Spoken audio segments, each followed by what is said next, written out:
I be looking so rough right now. My pimple wanted to say hi. But my nose is red and my eyes are red because I had to smoke a bowl for this one, y'all. There are 4 significant relationships I've had romantically that I could say help shape who I am right now. Really big lesson. So I noticed a pattern that once I started dating and like I valued those as like my actual relationships, it was like from like a good one to a bad one to a good one to a bad one, and I was like, what the heck? And as I'm coming into my spiritual journey, I realized each time I encountered a soulmate, then I encountered a karmic, then I encountered a soulmate, then karmic, and you can have multiple of both. And a soulmate is meant to come into your life to teach you a lesson, but a good one. Teach you like what love is like again. Teach you how to open up your heart type of energy. Yeah, and karmics come into your life to teach you those lessons that you are not learning about love and how to love yourself and the value of love in general. Karmics will teach you that. That's why people who are just like always at it with each other type of energy, like those are karmics. You're definitely meant to come into each other's lives, but just to teach a lesson. It sucks. And here's mine. My first significant relationship I would recall is my puppy love one. This was when I was like 14 to 16, I think. 14 to 16, and it was really adorable. And you know what? I'm gonna call all these guys, if I need to call them on, I'm gonna call them on by their signs just in case. But yeah, this puppy love one, it was the first time I actually felt like unconditional love from another person, for sure. Like it was very adorable. And it's funny because he's the same sign as my dad, and your girl got daddy issues. So it was like interesting correlation. And then but that one ended, and then as it does, young love, whatever, then the next one this is part of my grouped up number, but there's 2 people after him, and this was during a time where I was just like, I just didn't appreciate the love that the first one was able to give as much, and these 2 showed me that I needed to appreciate love, because they the first one was definitely like just all fun and games. I didn't think anything of it until like, you know, then it was my first experience probably being like led on only to have it go nowhere. Yeah, that was probably my first experience of it, and I was just like, what was the point of that? Because I really didn't even want to I didn't even want it to go anywhere in the first place. But then the persistence got to me. But why did you have to do that? Yeah, so that was my first lesson in that. Then part 2 of that one was the first time I got cheated on. And this one was weird because we weren't really like official or anything, but at the end it just like it blew up into something that you would think we were official, and it was just a weird thing. It was honestly such a weird thing. But yeah, since that was the first time I got cheated on, I definitely learned the lesson of I didn't deserve that. I think I need to love myself. So the second significant relationship, oh my god, I'm so shaky. One second. The second significant relationship lasted almost 6 years, and funny weird story to end about that one. Like, but I felt like I met him at a really good time in my life, because he really showed unconditional love. Like, it was such a nice safe space, supportive space, and everything. And it was it was really, really nice for me.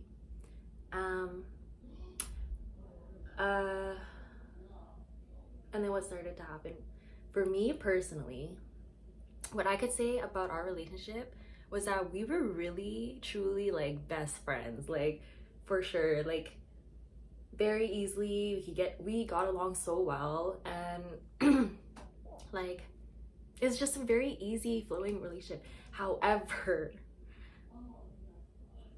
I had so much going on personally with myself, and because he was such a nice safe space, he really just held that space just for me. And I always say I'm sorry to him. I always apologize to him still, but my trauma showed so much when I was with him, near that, like probably after the second year. Actually the first year was good. The second year was a little rough because my dad and brother moved to Vancouver, so then I just like was at home by myself. So then he eventually just moved in with me, so we moved in together after a year. And yeah, it was rough because I just didn't know how to be around that kind of energy. Like it was so new to me, to be honest, to be around like just constant loving energy. It was just weird for me. And in that, because I didn't know this at the time. Trust everything I'm saying right now, I didn't know it at the time. But I had a very like anxious attachment style. So and I was just going through a lot of trauma, so much trauma all the time. And you know, at the same time, I was partying a lot. I got into partying a lot after like the second year, and like drugs, drinking all the time, and oh my god, I'm so shaky. And when I paused the last time, I asked myself this, and it's because the trauma's coming out. So if I'm just like, I need pauses, it's literally because I'm like, I can feel it all leaving, because I'm finally talking about everything. But yeah, within the partying and my depression growing and like more trauma happening with me, I just mentally was getting worse and worse. And in that, because I already had an anxious attachment style, I was controlling. And like, obviously, you know, back then it is what it is. But I apologize to him every time. I don't know if I just mentioned that, but now I just mentioned it again. That's how much I apologize. But we're friendly. Yeah, we're still friendly. But it was a really good one. Soulmate for sure. So random too. Like, we went to Laos, and then my grandma was like, have a wedding. And I'm like, what? So yeah, we'd be married over there. You know, boost him, but I always say there was literally nothing wrong with you. I was probably a karmic for him. So we broke up, and then a couple months after, I moved to the new city. And you know, after we broke up, because everyone kept telling me, why'd you do that? There was nothing wrong with you guys. Why'd you do that? He's such a good guy. And it was just so hard for me to just keep explaining, it's me. Like, I couldn't accept it because there's so much wrong with me and I need to figure it out. And he really didn't deserve how I was treating him, honestly. So,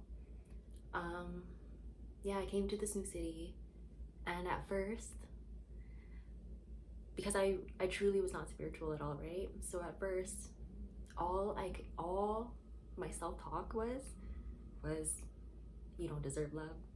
You don't deserve to be in another relationship like that. You don't deserve a good person.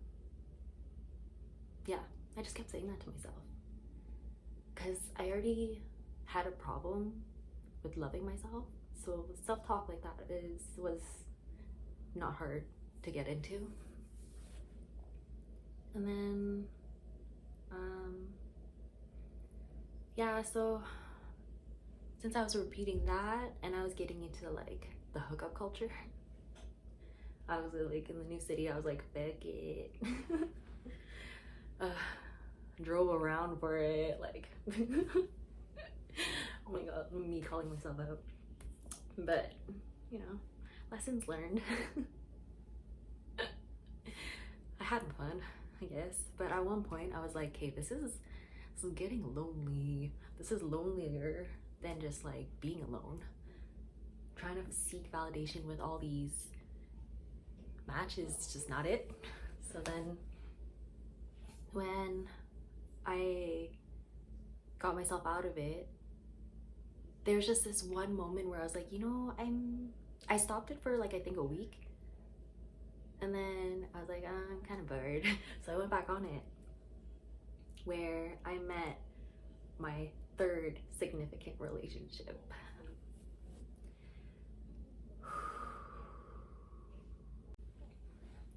When a karmic comes into your life, it's the best thing to happen to you at the time. You're like, who is this person? Like, you're like, they vibe with me. Everything matches with me.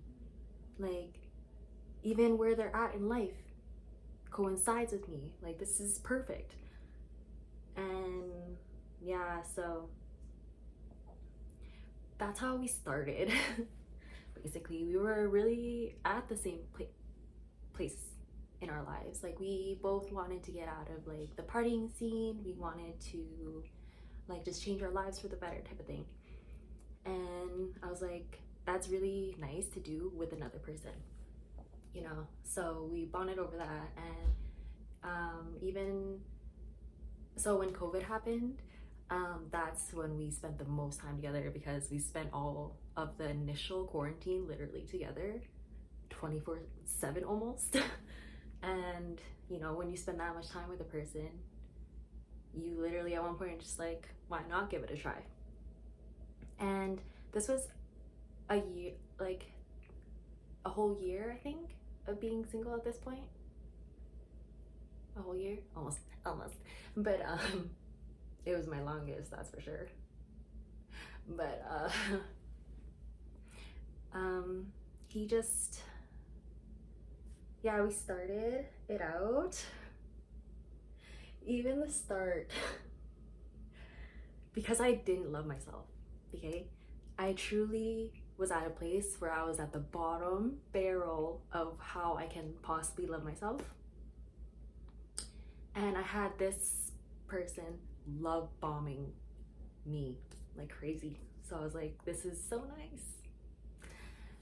And then I started to inspire like the love I had to give to others. I started to slowly give that to myself, but I was able to give that to him, no problem, because no matter how hurt I was, no matter how empty I felt, the love I can give to others I can do it easily. But yeah, so we started.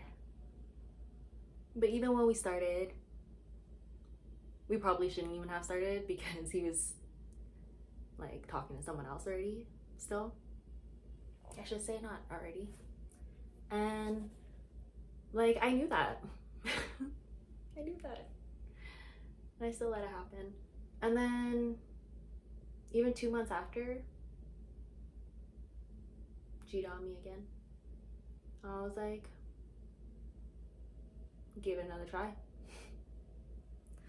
And then that's when I started being like, okay, I'm letting a little bit too much fly here. And then I started to see a little bit more of who he truly was, I guess. And then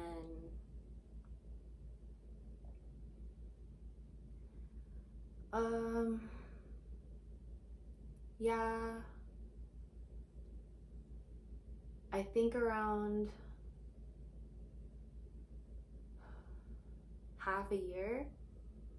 I really don't want to get too much into this time, but it was so traumatic for me and the most abuse I probably could have ever encountered.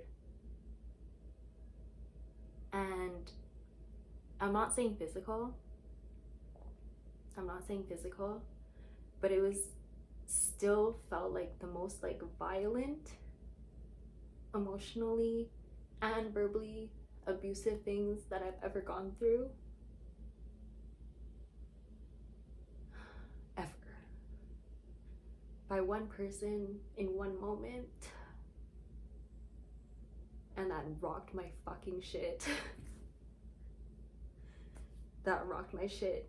And that's when I truly realized how traumatized he was and how I could not fucking do anything about it.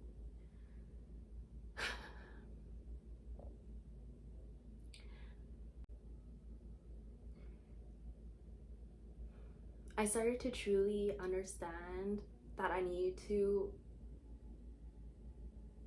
figure out my own value because that was so fucked up.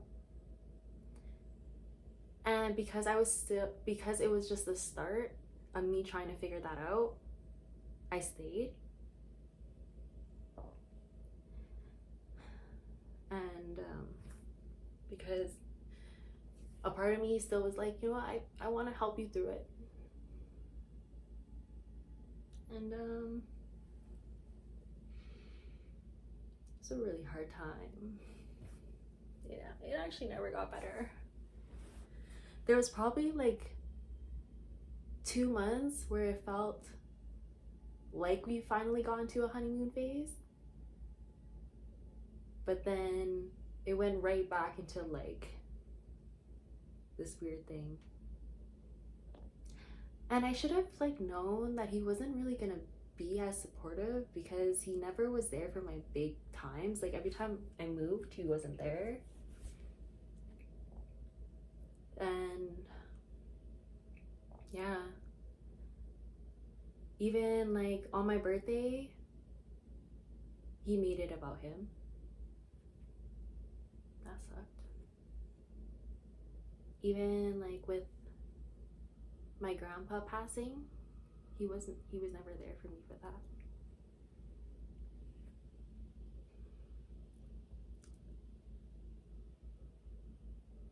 And then even with our abortion, he wasn't there for that.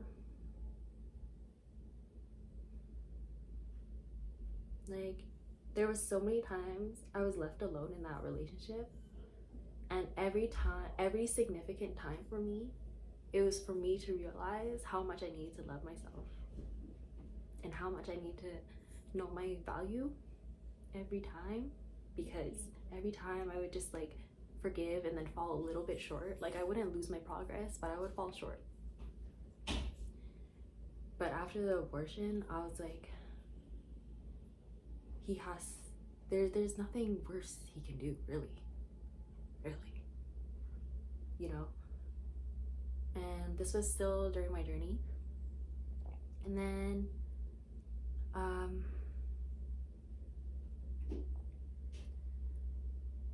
when we moved in together, that was when it was like final for me, because that's when I finally got to see him every day. That's when I finally got to see like all the lies he could, and then that's when I finally got to see everything. So yeah, and that's when I kickstarted my whole spiritual journey too, and realized the rest. So yeah, those were pretty significant relationships for me. I truly know the value of loving myself. Like, if you can't love me as much as I love me,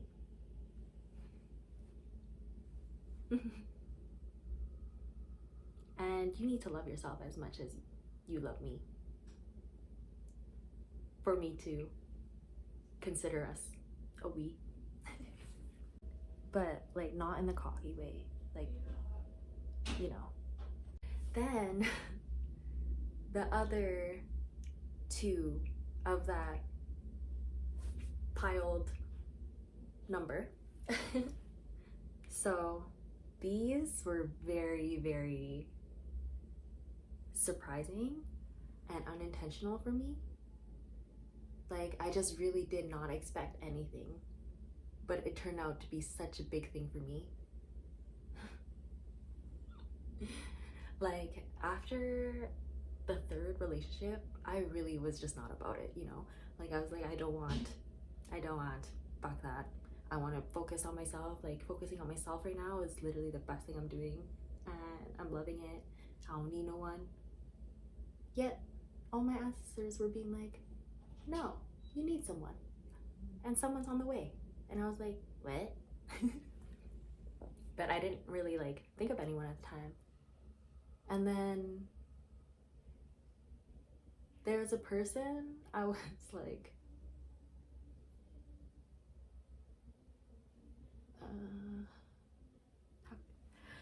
we saw each other a couple times, and then it turned out to be very significant lessons for me every time.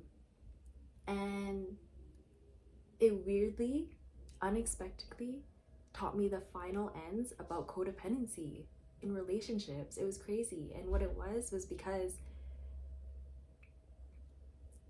each instance I found myself getting attached. And that's an issue for codependency, attachment to people, regardless, you know? Even your most loved one, there shouldn't be like an attachment to them, you know? So yeah, I got attached. And yeah, so that taught me a lesson in that. But I'm really thankful it did.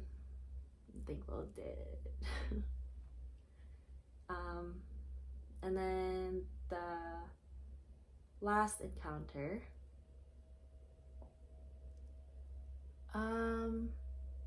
this one also very, very, very unexpected lesson for me.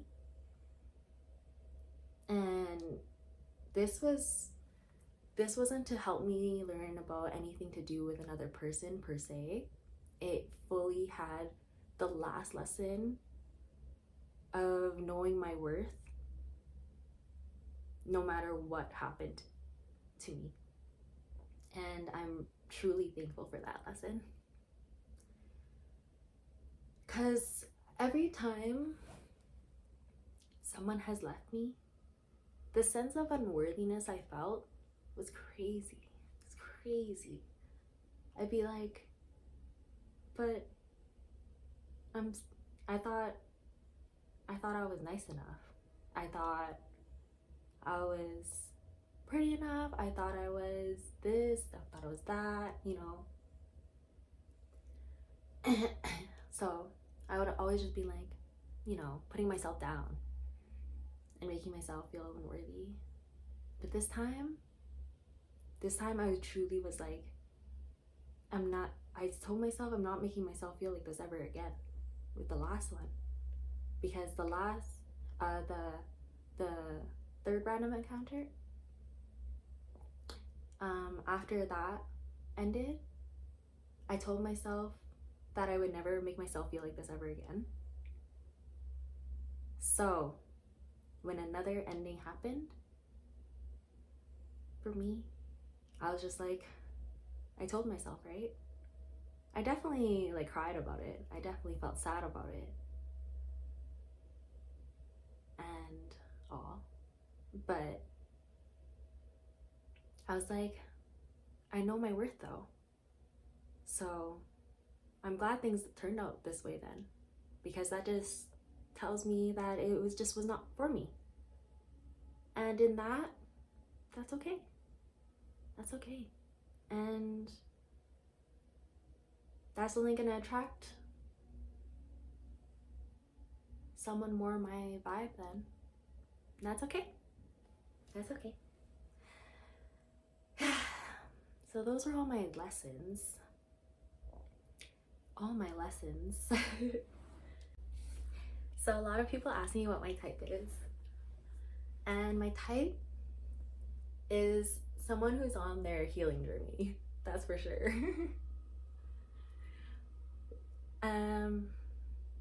Yeah, you definitely have to be on your healing journey. Someone who is super open-minded, non-judgmental, adventurous, athletic,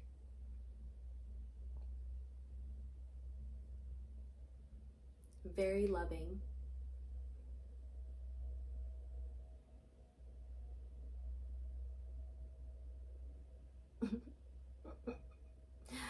yeah.